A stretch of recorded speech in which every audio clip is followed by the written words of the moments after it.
आज मम्मी और मुझे नेपाल जाना था, वो भी बुआ के घर। तो मैं आज व्लॉग सोचा स्टार्ट कर दूं, क्योंकि बहुत दिनों से व्लॉग इस पे पड़ी ही नहीं है और लोगों को कहना है क्यों व्लॉग नहीं आ रही है। तो भाई एक ही रीज़न है कि एडिटिंग मुझसे होती ही नहीं है अच्छे से, और होती भी है तो फिर बहुत ज़्यादा टाइम लग जाता है, जिसकी वजह से मेरी बाकी चीज़ें जो भी है वो छूट जाती है। इसी वजह से थोड़ा स्टॉप लगाया था। फिर भी मैंने सोचा क्यों ना आज व्लॉग स्टार्ट कर दिया।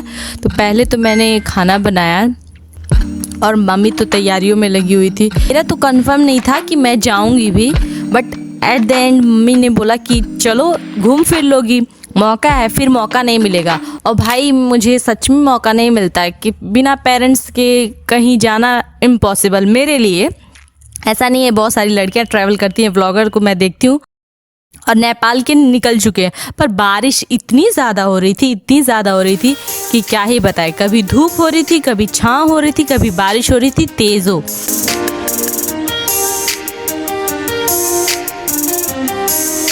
बारिश बहुत तेज से हो रही है और मेरा आज फास्ट है तो मैंने तो कुछ खाया नहीं। फिर बाकी लोगों का था कि कुछ खा पी लेते और बाकी फैमिली मेंबर ने चाय नाश्ता किया, उसके बाद निकल दिए। फिर हम लोग फाइनली पहुंच जाते हैं नेपाल पर। नेपाल पर पहुंचने के बाद हमें एहसास होता है कि नेपाल के बॉर्डर के पास तो क्रॉस ही नहीं किया हम लोगों ने। बॉर्डर के उस पार तो हम गए ही नहीं, क्योंकि बुआ का घर इधर ही था। ओह माय गॉड, मैंने यही सोचा था कि हम घूमेंगे फिरेंगे और व्लॉग में बनाएंगे, और मैंने इतना कुछ सोच लिया। फिर मैंने सोचा क्यों इस व्लॉग को स्पॉइल करना है, जो है ऐसे ही व्लॉग को दिखाते रहूँगी और मैं एंड तक मैंने क्या क्या एक्सपीरियंस किया वो सब दिखाऊँगी।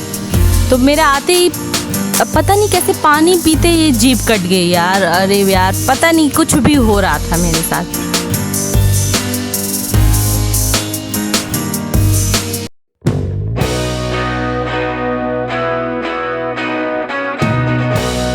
तो ये मैंने नेक्स्ट डे का व्लॉग शूट किया है थोड़ा सा, क्योंकि उस टाइम बहुत थकी हुई थी, मैं सो गई।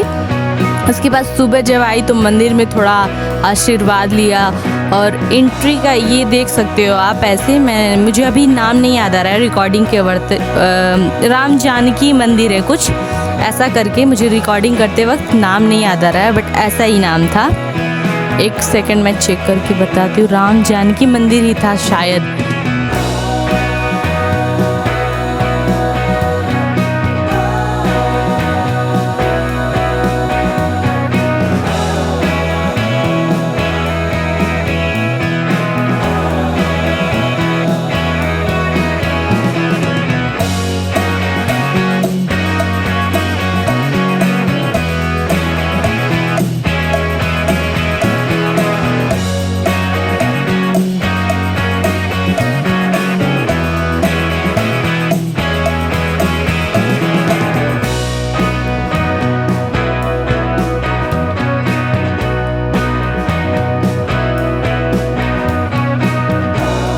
यही था। और यहाँ पे जो मैं जहाँ रहती हूँ वो राम जानकी मंदिर ही, राम जानकी इलाका है, और यहाँ पे राम जानकी मंदिर मिल गया तो ये कुछ मेरे लिए अच्छा था। और यहाँ पे शिवलिंग भी थी जहाँ पे मैंने आशीर्वाद लिया और सोचा कि थोड़ा सा मुझे सद्बुद्धि दीजिए और थोड़ी एनर्जी पावर दीजिए कि मैं थोड़ा और वर्क कर सकूँ।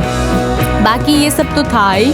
फिर हम लोगों ने मार्केट के लिए निकला कि कुछ आए हैं मार्केट में, तो नेपाल साइड वाले लोगों से हाय हेलो कर लिया जाए। फिर मार्केट में हम लोगों ने जो चीज़ ढूंढ ही रहे थे वो चीज़ तो मिल नहीं रही थी। बाय द वे मार्केट अपने एरिया का जैसे लोकल में होता है वैसे ही था, कुछ अलग नहीं डिफरेंट मिला, क्योंकि वो और जाते आगे बढ़ते तो था, तो ज़्यादा दूर तो जा ही नहीं सकते थे क्योंकि अनजान जगह थी भाई, कुछ पता ही नहीं था हमें। तो हम लोगों ने एक कैप लिया और एक ग्लास लिया, सन ग्लास लिया, फिर वापस आ गए मार्केट से। उसके बाद ये देखो क्या सीन है, इसकी इतनी अच्छी हवा चल रही थी, फेस पे लग रहा था ठंडा ठंडा, फैन फेल। उसके बाद हम लोग निकल जाते हैं होटल पे। तो ये है होटल जहाँ पे हम ठहर रहे हैं, और यहाँ पे मंदिर है, वो भी श्याम भगवान जी का, खाटू श्याम का मंदिर है। ये जो सामने दिख रहा है वो खाटू श्याम का मंदिर है, बट हम लोग जा ही नहीं पाते हैं क्योंकि वो तो बंद रहता है उस टाइम, तो हम जा नहीं पाते। नहीं तो मैं वहाँ पे थोड़ा सा आपको व्लॉग में दिखाती। ये होटल का रूम है, बिल्कुल जाते ही बस